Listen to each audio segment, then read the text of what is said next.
The chains felt cold against Leia's small blue wrists. They were not metal, but energy bonds that glowed with an eerie purple light. She had worn them for so long that the skin beneath had grown pale. Leia sat in the corner of her cell, knees pulled up to her chest. The room was bare except for a thin sleeping mat and a small bowl of nutrient paste that appeared twice each day. The walls glowed with a soft white light that never dimmed, never allowing true darkness or rest. She was not sure how old she was. 10 cycles. 12. Time blurred when every day was the same. The Krell did not celebrate birthdays or mark the passing of seasons. They only cared that she was young enough for her mind to be flexible, yet old enough to control her abilities. Processor 7. Prepare for duty, the metallic voice announced over the speaker. Leia flinched. She hated that name. She was not a processor. She was Leia of the Elteri, though her memories of home had faded to brief flashes. The twin suns setting over purple mountains, her mother's song, the scent of flowering trees. The door slid open with a hiss. 2 Krell guards entered, their scaled bodies towering over her small frame. Their yellow eyes showed no emotion as they deactivated her chains from the wall, though the bands remained around her wrists. "Come," one ordered, voice flat and cold. Leia stood and followed without resistance. Fighting only meant pain.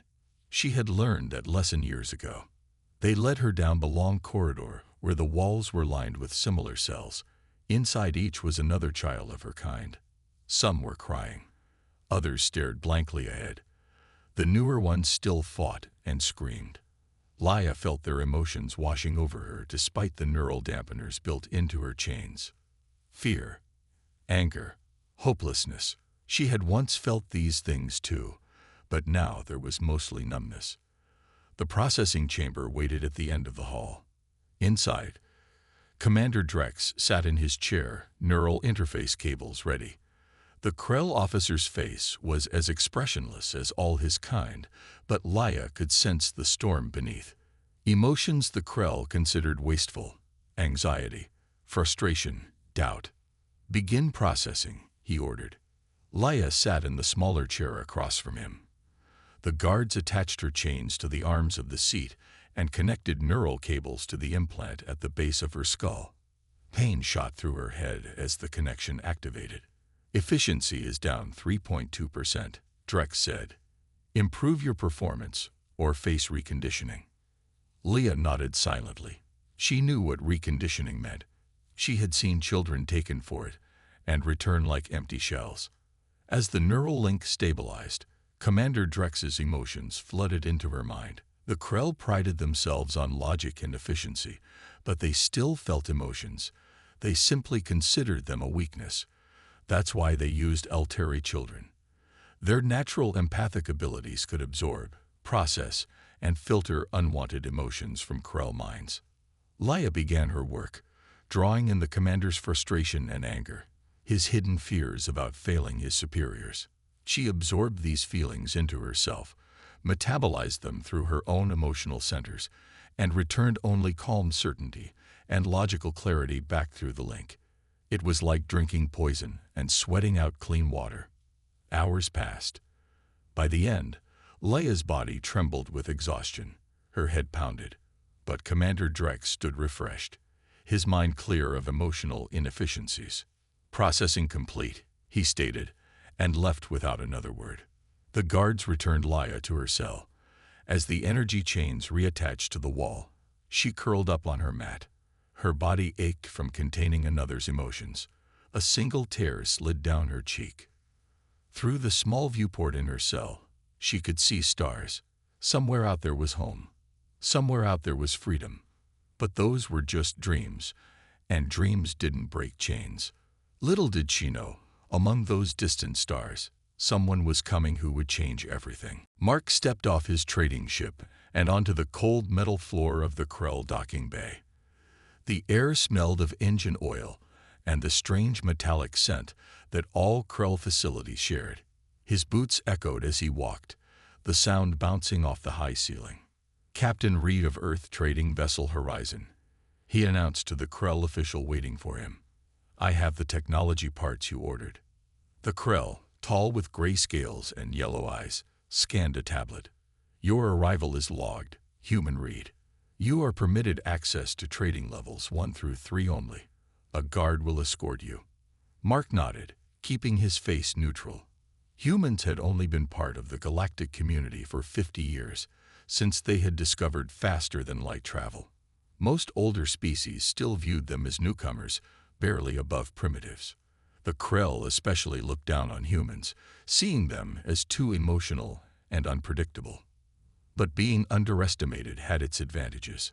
A guard led Mark through sliding doors and into the main trading hub of the station. Aliens of various species moved about, conducting business. Mark carried a small case of specialized computer chips, his official reason for being here. But Mark had another purpose. 3 months ago, he had heard whispers of Krell slave operations, rumors of empathic children used as tools. As a former Earth military officer, he had contacts throughout the sector, and one had passed him information about this station. "Your meeting with Commander Drex is in 1 hour," the guard said. "You may wait in the visitor area." Mark thanked him and made his way to a viewing window. The stars stretched out before him, countless pinpoints of light against the blackness. Among them was Earth, too far to see from here, but always in his thoughts. The visitor area had screens showing Krell news and propaganda. Mark watched with mild interest until he noticed something odd. A Krell officer on screen was giving a speech, his manner perfectly composed, without a trace of nervousness or stress. Too perfect. In his years of trading with Krell, Mark had never seen one so completely at ease during a public appearance. "Impressive performance by Commander Fricks," said a voice beside him. Mark turned to see a trader he recognized, a Novan with 4 arms and greenish skin. "Too impressive," Mark replied carefully, almost as if he had help staying calm. The Novan's eyes narrowed. "Careful what you imply, human. The Krell do not appreciate questions about their methods." "I'm just making conversation," Mark said with an easy smile, but his mind was racing. His suspicions were growing stronger. The rumors mentioned the Elteri, a species with natural empathic abilities. If the Krell were using them as emotional processors, a soft chime announced his meeting with Commander Drex. Mark gathered his case and followed a new guard to an office on level 2. Commander Drex was tall even for a Krell, with darker scales that showed his age and rank. His office was sparse and orderly, without decorations or personal items. "Human read," Drex said, not bothering to stand. "Show me the quantum processors." Mark opened his case, displaying the chips. "Latest Earth technology. Compatible with your systems, but 30% more efficient." As they discussed the trade, Mark studied the commander. Something was off. Drex should have been tired at the end of a long day, at least showing some minor signs of stress. Instead, he was perfectly composed, his emotions under impossible control. When their business concluded, Mark asked casually, "Your station runs very efficiently. Commander, what's your secret?" Drex's yellow eyes fixed on Mark. "Proper resource management, human. Something your kind could learn." As Mark left the office, he noticed a secure door at the end of the hallway with guards posted. According to the station plans he had memorized, that area shouldn't exist. Back in his temporary quarters, Mark pulled out a small device that looked like a standard trader's calculator. In reality, it was military-grade scanning equipment. There were children somewhere on this station, and Mark was going to find them. Night cycle on the station meant dimmed lights and reduced staff. Mark waited until the corridor outside his quarters was empty before slipping out. He wore the plain gray jumpsuit of a maintenance worker, stolen from a supply closet earlier that day. A fake ID badge hung from his chest. His heart beat faster as he walked purposefully toward the restricted section. Years of military training had taught him that looking like you belonged somewhere was half the battle. "Maintenance check on level 4 processing systems," he told the guard at the security door, holding up a tablet with fake work orders. The guard frowned. "No scheduled maintenance on this cycle." Mark sighed. looking annoyed. Tell that to Chief Engineer Tholgs. Emergency diagnostic. Something about power fluctuations. He tapped the tablet impatiently. Should I tell him you delayed critical systems work? The Krell hesitated, then scanned Mark's fake badge. The security system, modified by Mark's hidden device, showed a green light. Proceed. Be quick. The door slid open, revealing a long corridor that wasn't on any public station maps. Mark moved quickly, using his scanner to detect life signs. Multiple readings appeared, small and clustered together. He followed them down, deeper into the station. At the end of another hallway, he found it. A heavy door marked Processing Center in Krell script. The lock was more complex here. Mark attached a small device to the panel and waited as it cycled through security codes. After a tense minute, the door clicked open. What he saw inside made his blood run cold. Cells lined both sides of a long room. Inside each was a child, blue-skinned with large, expressive eyes. The Elteri. Some slept fitfully on thin mats. Others sat staring blankly at nothing. All wore glowing purple bands around their wrists. "Dear God," Mark whispered. He moved quietly past the cells, scanning each face. The children were of various ages, but none looked older than 14 Earth years. Some showed signs of medical procedures, small scars at the backs of their necks where neural implants had been inserted. Halfway down the room, Mark stopped. A small girl sat in one cell, her knees drawn up to her chest. Unlike the vacant stares of the others, her eyes held a spark, a defiance not yet broken. She looked up as he approached, her head tilting slightly. Mark knelt before the energy field that served as a cell door. "Hello," he said softly. The girl stared at him, curious but wary. She'd never seen a human before. "My name is Mark," he continued. "I'm not going to hurt you." She didn't respond, but her eyes never left his face. Mark's scanner identified the control panel for the cells. He needed time to figure out how to open them without setting off alarms. First, he had to gain the girl's trust. "What's your name?" he asked. The girl hesitated, then whispered, "Leia." The sound of her voice, small but clear, struck Mark's heart. She reminded him of his niece back on Earth, the same determined look in her eyes. "Leia," he repeated. "That's a beautiful name." He reached into his pocket and pulled out a small device. He placed it against the force field's edge, where it began analyzing the energy pattern. Suddenly, Leia gasped. She pressed her small hand against the force field, directly opposite Mark's. Though the barrier prevented physical contact, something passed between them. Mark felt it, a gentle touch in his mind, like nothing he'd ever experienced. Emotions that weren't his own flooded his consciousness. Fear, hope, confusion. The neural dampeners in Leia's chains should have prevented this, but something about human biology must have created a connection they couldn't block. Flashes of memory passed between them. Leia saw Mark's home. The blue oceans of Earth, the feeling of wind on skin.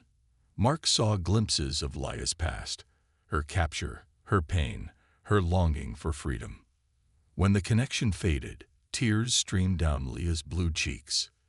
"You're real," she whispered, "not a dream."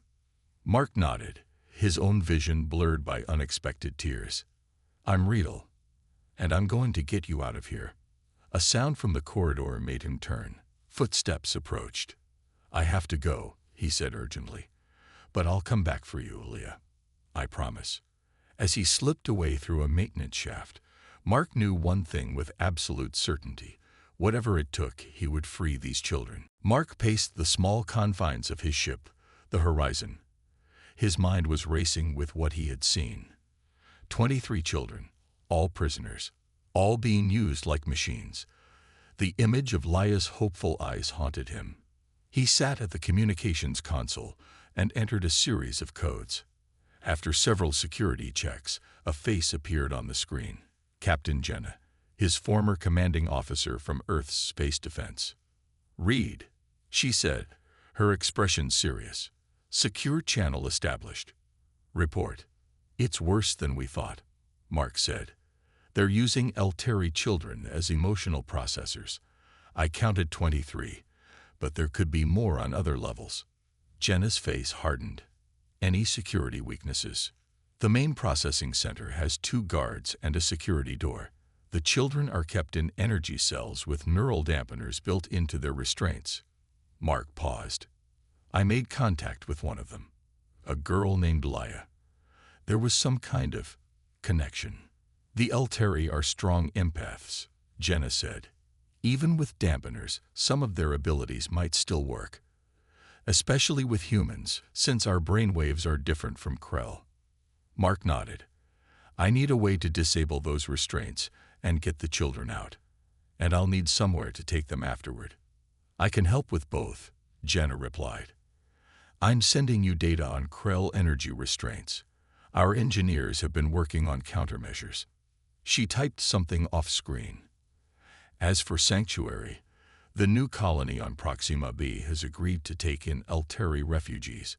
There's even a small community of them there already." Hope stirred in Mark's chest. So their homeworld wasn't completely destroyed. "No, there are survivors scattered throughout friendly systems." Jenna's face grew serious again. "You'll need to move fast. The Horizon isn't a warship. Once you have the children, you'll have minutes at most before Krell security locks down the station." Mark pulled up the station schematics he had secretly scanned. "There's a maintenance cycle scheduled for tomorrow night. Station power will cycle, including security systems." "That's your window," Jenna agreed. "I'm sending 2 ships to these coordinates." She transmitted a set of numbers. "They'll wait in the shadow of the outer moon. Emergency Protocol Delta. You get the children to your ship, then rendezvous at these coordinates." Mark studied the plan, looking for weaknesses. It could work. "It has to work," Jenna said firmly. "These children aren't the only ones. We've identified 3 other Krell facilities with similar operations." After ending the transmission, Mark opened the package of data Jenna had sent. It contained designs for a small device that could disrupt the energy patterns of Krell restraints. With his engineering skills and the parts in his ship, he could build several before tomorrow night. As he worked through the night, carefully assembling the disruptors, Mark thought about Leah. Through their brief mental connection, he had felt her strength and resilience. Despite years of captivity, her spirit remained unbroken. Back in her cell, Leah sat awake long after the other children had fallen asleep. Something had changed inside her. The brief connection with the human, with Mark, had awakened something she had long forgotten. Hope. She could still feel traces of him in her mind. His determination. His anger at what he had seen. And most importantly, his promise. For the first time in years, Leah allowed herself to imagine freedom, to feel the wind on her face again, to see the stars not through a tiny cell viewport, but up close. She closed her eyes and reached out with her mind, pushing against the dampening effect of her restraints. Far away, on his ship, Mark paused in his work. For just a moment, he felt a gentle presence, a reminder of why this risk was worth taking. Tomorrow would change everything. For both of them. The station's lights dimmed briefly as the maintenance cycle began. Mark checked his watch. He had 20 minutes before systems returned to normal. He moved swiftly through the corridors in his stolen maintenance uniform, tool bag hanging from his shoulder. Inside were the disruptors he had built, not tools. Everything had been carefully planned. Yet as he approached the processing center, Mark saw something that made his heart sink. 4 guards stood at the door instead of the usual 2. Something had changed. He ducked into a side passage and pulled out his scanner. Security had been increased throughout the station. Why? Had they discovered his earlier intrusion? A station-wide announcement answered his question. "Attention all personnel. High Commander Zorax has arrived for inspection. Security protocols elevated to level 2. Mark cursed under his breath. There was no time to retreat and make a new plan. The maintenance cycle was his only window, and it was closing fast. He had to act now. He adjusted his approach. Direct access to the processing center was too risky with doubled guards. But his scans showed another way, a ventilation shaft that ran above the cells. Meanwhile, Leia sat alert in her cell. She had sensed Mark's presence the moment he entered the station. The human's mind called to her like a beacon in darkness. Something was wrong. She could feel his concern, his sudden change of plans. Without fully understanding how, she sent a thought toward him. Asterisk danger. More guards asterisk. In the maintenance corridor, Mark paused as the foreign thought touched his mind. He looked around, confused, until he realized it was Leia. The ventilation access panel required tools to open. Mark worked quickly, removing screws and sliding into the narrow space. The metal shaft was tight around his shoulders as he crawled forward, following his scanner's directions. Below him, through grated openings, he could see cells passing by. Sleeping children, empty rooms. Then finally, Leia's cell. She was standing in the center, looking up expectantly. Her eyes met through the grate, and she gave a small, hopeful smile. Mark carefully removed the grate and lowered a rope. "Climb up," he whispered. Quickly. Leia's chains rattled as she moved. "Can't," she whispered back, holding up her bound wrists. The chains. Mark pulled a disruptor from his bag and dropped it down to her. Press the button against the lock. With trembling fingers, Leia did as instructed. For a terrible moment, nothing happened. Then the energy bands flickered and disappeared. She gasped as her mind suddenly expanded, freed from the dampening effect. Colors seemed brighter, sounds clearer. The emotions of everyone nearby flooded her senses. "Focus, Leia," Mark called softly. "Climb now." She grabbed the rope and pulled herself up with surprising strength. Mark helped her into the shaft beside him. "The others," she said immediately. "We need to free them too."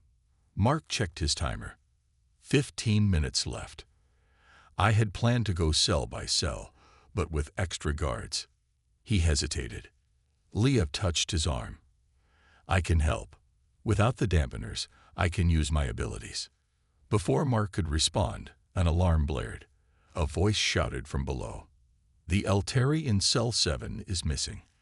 Lock down the section." "They've discovered you're gone," Mark said, his mind racing.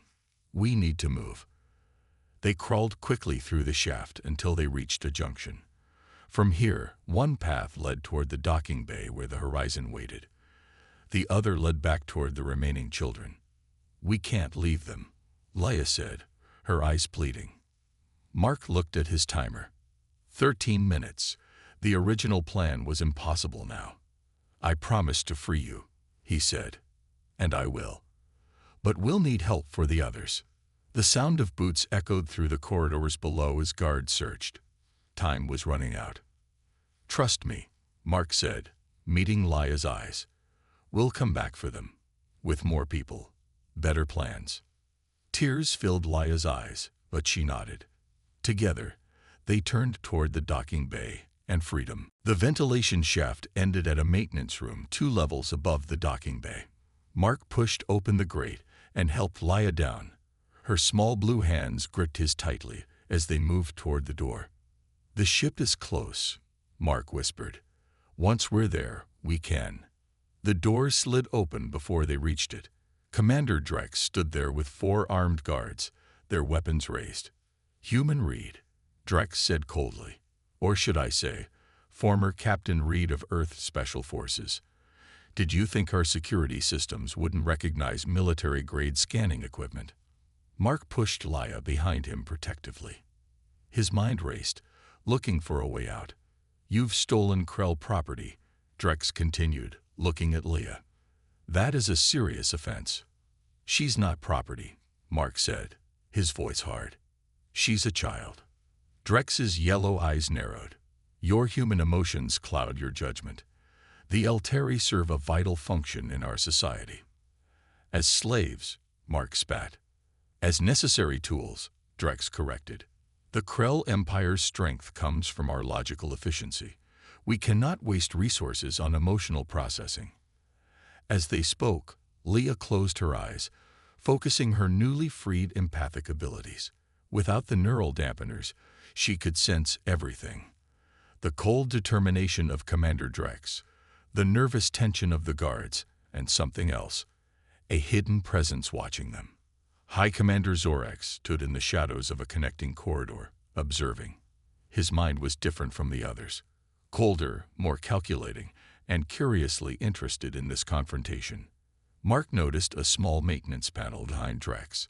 If he could reach it, he might be able to trigger an emergency protocol. Your species is young, human, Drex said. You don't understand the greater order of the galaxy. Certain species exist to serve others. It is the natural way. That's not order, Mark replied. It's cruelty disguised as efficiency. Drex signaled to his guards. Take the Eltari. Kill the human. As the guards moved forward, Leia stepped out from behind Mark. Her eyes glowed with an intense blue light. No, she said, her voice stronger than Mark had ever heard it. No more. She raised her hands, and a wave of pure emotion blasted outward. Years of suppressed feelings, fear, pain, loss, and rage, channeled through her empathic abilities and slammed into the Krell. The guards stumbled back, dropping their weapons and clutching their heads. They had never processed their own emotions before. Having them all at once was overwhelming. Commander Drex fell to his knees, his face contorted in unfamiliar expressions. Stop this, he gasped. But Leah continued, drawing power from somewhere deep inside. The lights in the corridor flickered as her empathic wave grew stronger. Mark watched in awe. He had known the Eltari were empaths, but this was beyond anything he had imagined. From the shadows, High Commander Zorax stepped forward, seemingly unaffected by Leia's attack. He wore a special helmet that must have shielded him. Fascinating, Zorax said. I had no idea the processors were this powerful when unrestricted. He raised a specialized weapon aimed at Leia. A shame to damage such a valuable tool, but examples must be made. In that moment, Mark made his choice. He lunged forward, slamming into Zorax. The commander's weapon fired, hitting Mark in the shoulder instead of Leia. Pain exploded through him as he fell to the floor. Mark, Leia cried, her concentration breaking. The Krell guards were recovering, shakily reaching for their weapons again. Run, Mark gasped to Leia. Docking bay. Ship code 3-791. Leia shook her head, tears streaming down her face. Not without you. She placed her small hands on Mark's wound. A warm feeling spread from her touch, numbing the pain slightly. Together, she said firmly. We go together. And somehow, they would have to find a way. Zorax raised his weapon again. Impressive display of loyalty, but futile. Suddenly, the station shook violently. Emergency lights flashed red as an announcement blared. Warning, unknown vessels approaching. Shields at 70%. Mark smiled through his pain. Right on time. When Mark had failed to check in at the scheduled time, Jenna had launched the rescue operation early. Outside, Earth ships were attacking the station's defenses, creating the distraction they needed. We need to move now, Mark said, struggling to his feet with Leia's help. Zorax and the guards were distracted by another violent shake of the station. Leia closed her eyes, concentrating one more time. She sent a powerful mental blast directly at Zorax, making him stagger just long enough for Mark and Leia to slip through a side door. The corridors were chaos as they ran toward the docking bay. Crew members rushed to battle stations, ignoring the wounded human and the small blue child. Alarms blared and announcements overlapped. Almost there, Mark gasped, his shoulder bleeding through his makeshift bandage. Each step was agony, but freedom was close. They reached the docking bay just as another explosion rocked the station. Mark's ship, the Horizon, waited at its berth. They rushed up the boarding ramp, and Mark slammed his hand on the controls to close it behind them. Get to the cockpit, he told Leia, slumping against the wall. The coordinates are already set. Leia helped him to the pilot's seat. Mark's face was pale from blood loss, but his hands moved surely over the controls. The ship hummed to life. "Docking clamps still engaged," he muttered. "Have to override." Leah placed her hands on the ship's console. She didn't understand the technology, but she could feel the ship's systems like a pattern of light. Following instinct, she pushed her consciousness into the connection between the ship and station. The docking clamps released with a heavy clank. "How did you?" Mark began, then shook his head. "Never mind. Hold on." The horizon shot out of the docking bay into space. On the view screen, they could see the battle. 3 Earth ships were engaging the station's defenses, drawing fire away from them. "Emergency Protocol Delta," Mark said into the communication system. "This is Reed. Package secured. Requesting cover." "Copy that." "Reed," came Jenna's voice. "Exit vector cleared. Jump when ready." The ship accelerated away from the station. Behind them, Krell fighters launched in pursuit. "We need to reach the jump point," Mark said, his voice weakening. 10 more seconds. Laser fire flashed past their viewport. A hit rocked the ship, but the shields held. 5. Mark counted. 4, 3. Leah held her breath. 2, 1. The stars stretched into lines as the horizon jumped to faster than light speed. They had escaped. Mark slumped in his chair, finally giving in to his wound.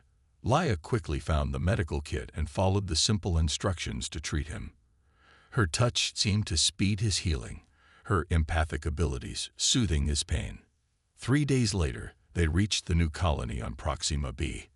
As they descended through clouds to the planet's surface, Leah pressed her face to the viewport.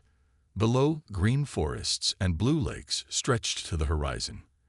And there, waiting at the landing pad, were others with blue skin like hers. "They're Elteri," Mark said softly. "Survivors, like you." Tears filled Leah's eyes. "I thought I was alone." "You'll never be alone again," Mark promised. "And we'll go back for the others. All of them." As they stepped off the ship, warm sunlight touched Leah's face for the first time in years. She lifted her arms, feeling the wind against her skin. No chains, no walls, no captivity. An older Elteri woman approached, her eyes wide with recognition. "Little one, is it really you?" Leah froze. The woman's face was older, lined with years of worry, but she knew her. "Mother." They rushed together in an embrace that needed no words. Mark watched from a distance, his heart full. This was why humans explored the stars. Not for conquest or power, but for moments like this. To help, to free, to heal. Leah looked back at him and smiled through her tears. She was no longer a child trapped in chains. She was free.